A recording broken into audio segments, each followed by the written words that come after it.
کائنات نے جب لوگوں کا پیشوا بنانے کا اعلان فرمایا تو حضرت ابراہیم علی نبینا و علیہ الصلوۃ والسلام نے دعا مانگی ومن ذریتی، مولا یہ امامت، یہ پیشوائی، یہ بزرگی میری اولاد کو بھی عطا فرمایا۔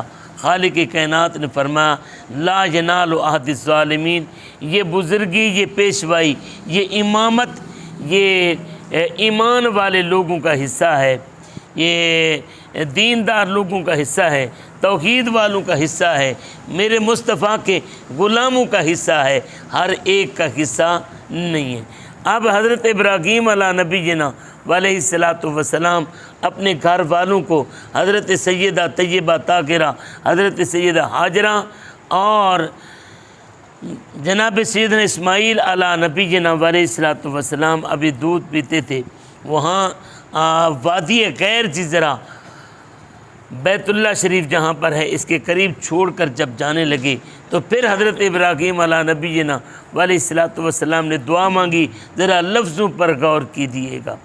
حضرت ابراہیم علیہ السلام نے دعا مانگی، اللہ پاک نے اس دعا کا ذکر فرمایا وَإِذْ قَالَ ابراہیم، یاد کرو اس دعا کو جو ابراہیم علیہ السلام نے مانگی۔ وَإِذْ قَالَ ابراہیم، اس دعا کو یاد کرو جو ابراہیم علیہ السلام نے مانگی۔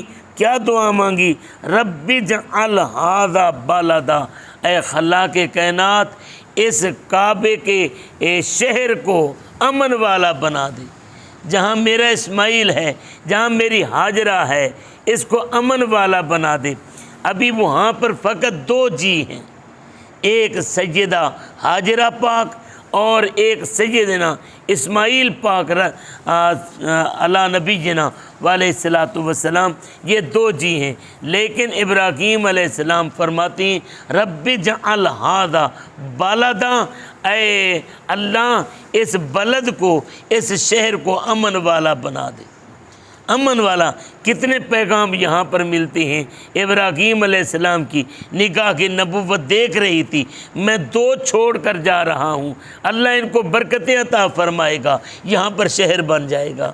پھر دوسری یہاں جو فیض ملتا ہے، یہاں پر یہ ملتا ہے کہ ابراہیم علیہ السلام نے جب وہاں پر یہ دعا مانگی تو یہ اللہ پر توکل تھا۔ وہاں پر نہ پانی ہے، نہ کھانا ہے، نہ انسان ہے، نہ جاندار ہے، وہاں پر بر بیابان ہے اور ایک وادی غیر جی زرع ہے، لیکن ابراہیم علیہ السلام کا توکل ہے، چھوڑ کر جا رہا ہوں، پیدا کرنے والا انہیں پانی بھی دے گا، پیدا کرنے والا انہیں رزق بھی دے گا، انہیں روٹی روزی بھی دے گا۔ آج ہمارا گھر کے اندر میرے نبی پاک ختمی مرتبہ صلی اللہ علیہ وسلم کے پاس ایک بندہ آیا اور کہنے لگا یا رسول اللہ میرے پاس 6 مہینے کا خرچ ہے، ابھی 6 مہینے کا مجھے چاہیے، کرم نوازی فرمائیں، میرے ساتھ تعاون فرمائیں، کہیں ایسا نہ میرے بچے بھوکے مر جائیں۔ میرے لجپال نبی صلی اللہ علیہ وسلم زیر لب مسکرائے، فرمایا بیٹھ جاؤ، ابھی لنگر آئے گا، تقسیم ہوگا، لے جانا۔ عثمان غنی رضی اللہ تعالیٰ عنہ کا سامان تجارت آیا، سامان تجارت آیا۔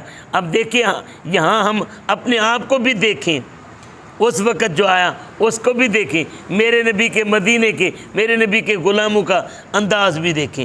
آئے حضرت عثمان غنی کا سامان تجارت، راستے میں لوگ خریدنے کے لیے چلے گئے، خریدنے کے لیے چلے گئے۔ ہاں جی بیچنا ہے، جی بیچنا ہے، کتنے دو گے؟ جی جتنا آپ کہتے ہیں، تھوڑا منافع لے لیں، ہمیں دے دیں۔ آپ نے فرمایا نہیں میں زیادہ لوں گا۔ دگنا لے لیں، نہیں میں زیادہ لوں گا۔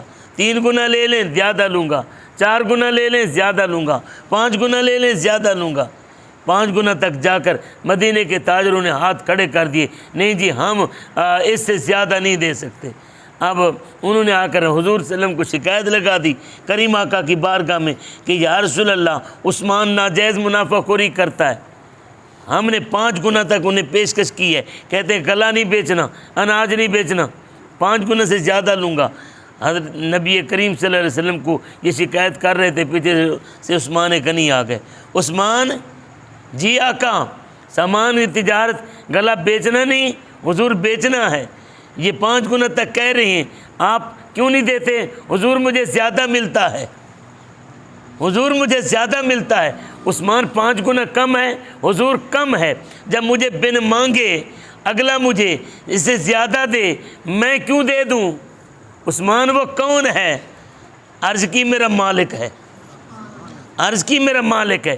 جتنا سامان لائے تھے حضور میں یہ مدینے کے فقیروں کے لیے پیش کرتا ہوں۔ اب یہاں پر دیکھیں وہ 5 گنا دے رہے ہیں۔ عثمان غنی کا توکل کیا ہے؟ فرماتے ہیں کہ میں اللہ کی راہ پر خرچ کروں گا، یہ 5 گنا تک دے رہے ہیں۔ میرے مالک کا وعدہ ہے، من جاءہ بالحسنۃ فلہ عشر امثالھا، جو رب کی راہ میں خرچ کرے گا، ایک خرچ کرے گا، اللہ اسے 10 دے گا۔ جب میرا مالک مجھے 10 دیتا ہے، میں ان کے 5 پر گزارا کیوں کروں؟ حضرت سیدہ طیبہ طاہرہ سیدہ رابعہ بصریہ رضی اللہ تعالی عنہ کے گھر میں مہمان آ گئے۔ آپ کے گھر میں فقط ایک روٹی پڑی تھی، نوکرانی نے روٹی تیار کی، اتنی دیر میں دروازہ بجا۔ رابعہ بصریہ کہتی ہیں بجاؤ پتہ کرو کون ہے۔ بی بی دروازے پر سائل آیا ہے، کہتا ہے کئی دن کا بھوکا ہوں، مہربانی کرو روٹی دے دو۔ گھر میں مہمان بیٹھے ہیں، مہمان بھی اتنے زیادہ کہ ایک روٹی سے گزارا نہیں۔ بی بی نے فرمایا وہ روٹی اٹھاؤ فقیر کو دے آؤ۔ نوکرانی پیٹو ٹھیک کہنے لگی بی بی یہ کیا کرنے لگی؟ نہ اپنے لیے کچھ ہے، نہ میرے لیے کچھ ہے، نہ مہمانوں کے لیے کچھ ہے، روٹی ایک ہے وہ بھی فقیر کو دے دو۔ فرمایا جا فقیر کو دیا، میں نے جو کہہ دیا۔ نوکرانی نے روٹی اٹھائی، جا کر فقیر کو دے آئی۔ اب بی بی نے مصلی بچھایا، اللہ کی بارگاہ میں سر سجدے میں رکھ کر بے فکر ہو کر اس کا ذکر کرنا شروع کر دیا۔ پلے رزق نہ بندے پنچھی تے درویش، جنہاں نو تقوی رب تے انہاں نو رزق ہمیش۔ ابھی بی بی کا سر سجدے میں ہے، دعا نہیں مانگی مولا ان کا رزق بھیج دے۔ پتہ تھا جس نے پیدا کیا ہے روزی کا بھی وعدہ کیا ہے۔ بس اس کے اپنے مالک، اپنے خالق، اپنے رازق کی بارگاہ میں ذکر کی عبادت، ذکر کے لیے سر رکھا ہوا ہے۔ اب تھوڑی دیر گزری، دروازہ بجا، نوکرانی کہتے بی بی کوئی باہر آیا۔ فرمایا پتہ کرو کون ہے۔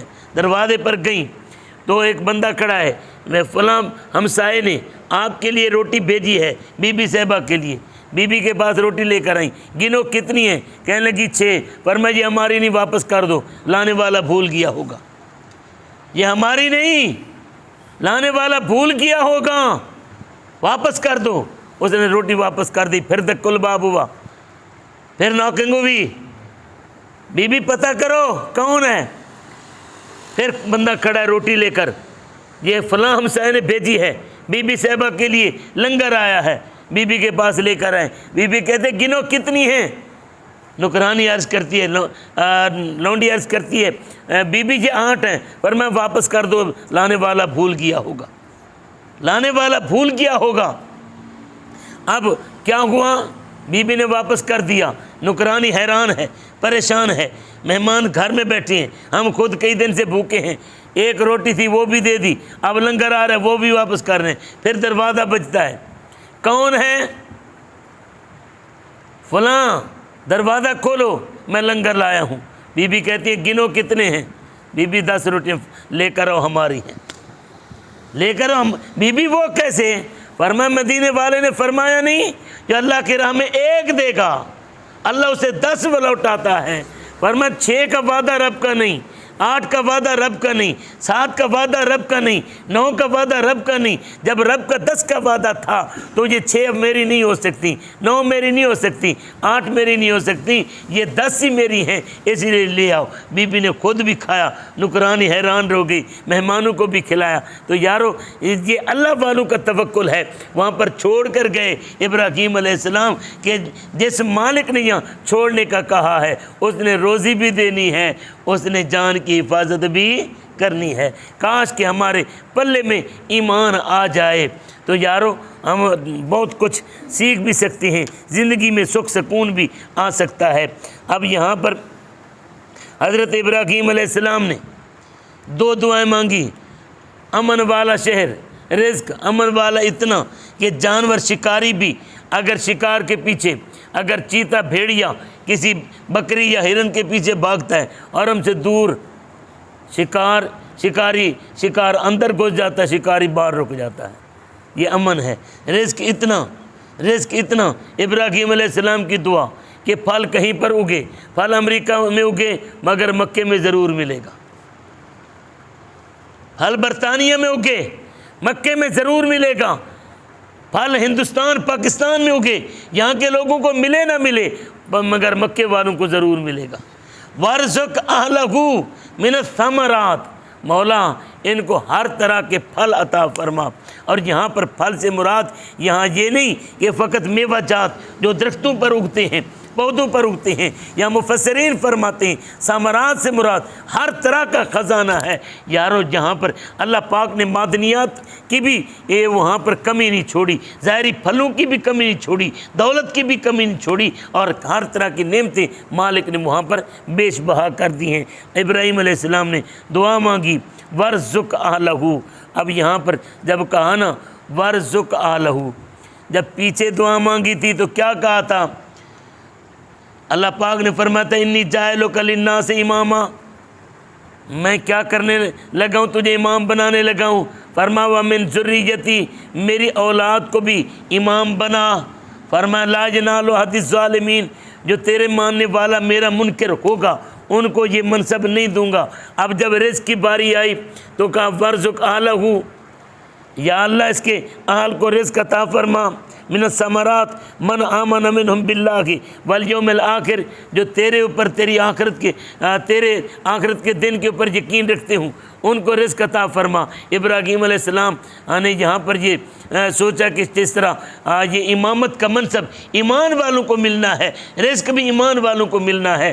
اللہ پاک نے فرمایا میرے ابراہیم قال ومن کفر فامتعہ قلیلا، ابراہیم تو نے رزق کا سوال کیا، یہ مومن کو بھی دوں گا یہ کافر کو بھی دوں گا، یہ مومن کو بھی دوں گا یہ کافر کو بھی دوں گا۔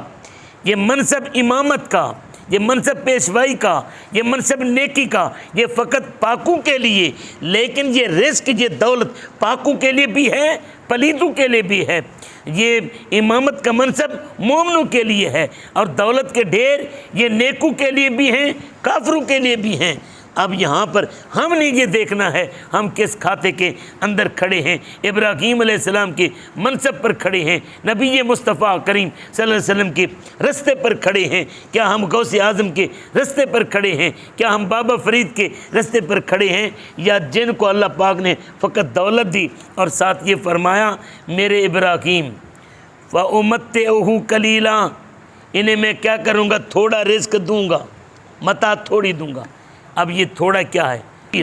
اللہ پاک نے فرمایا کہ یہ دنیا کا جتنا بھی برتاؤ ہے، یعنی ساری دنیا کے خزانے اکٹھے کر لو، ساری دنیا کے سونے اکٹھے کر لو، ساری دنیا کا رزق اکٹھا کر لو، یہ سارا یہ تھوڑا سا ہے، یہ تھوڑا ہے۔